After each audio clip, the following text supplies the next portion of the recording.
Namaskaram, Sadhguru. Why are we so afraid of death?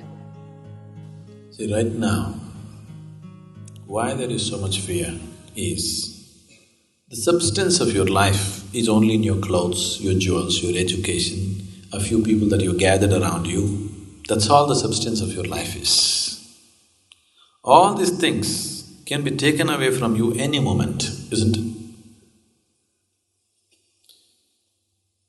This is the only thing which is giving you solidity. Yes?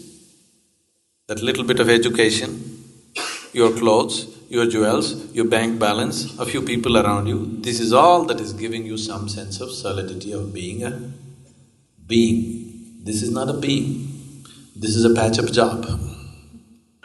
So, with such petty blocks, when you build a building, naturally you should be very worried when it'll collapse. Now, instead of using a stone block for this column, if I use the twig, definitely I'll be always worried when it'll collapse on my head, isn't it? Isn't it so? That's your worry, that's your fear, because you're trying to build your life with twigs, not with solid material, not with reality, with illusory things. Always you will live in fear, there is no other way to live. There is simply… if you're living in a house which is supported by twigs, being afraid that it'll collapse on your head is very natural, isn't it? That's all that's happened to you. It's time you bring something more substantial into your life.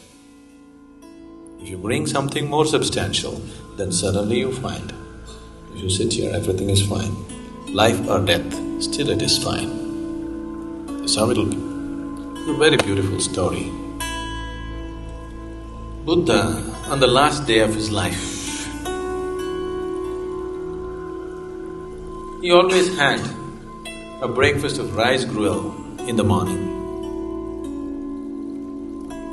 And after this breakfast was over, he always met the monks who were around him.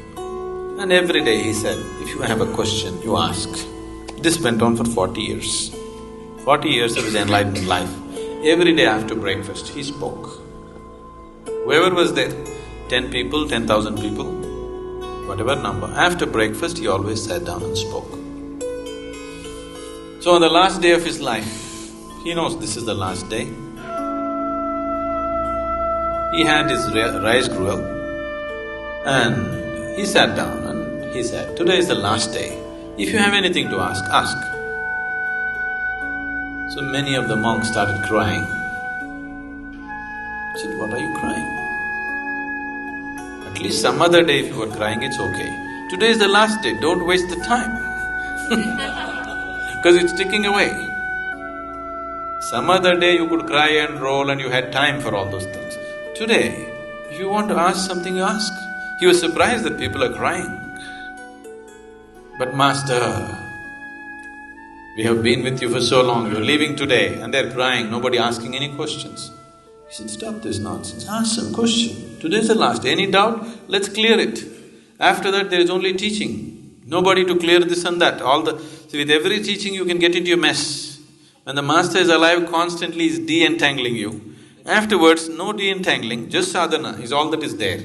So today is the last day, if you want to ask any questions, please ask. It's just a matter of fact about it.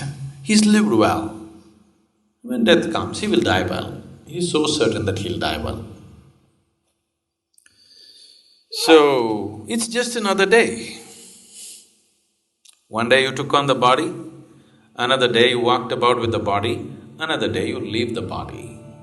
You make a big issue out of it, simply because you have a keyhole vision of life.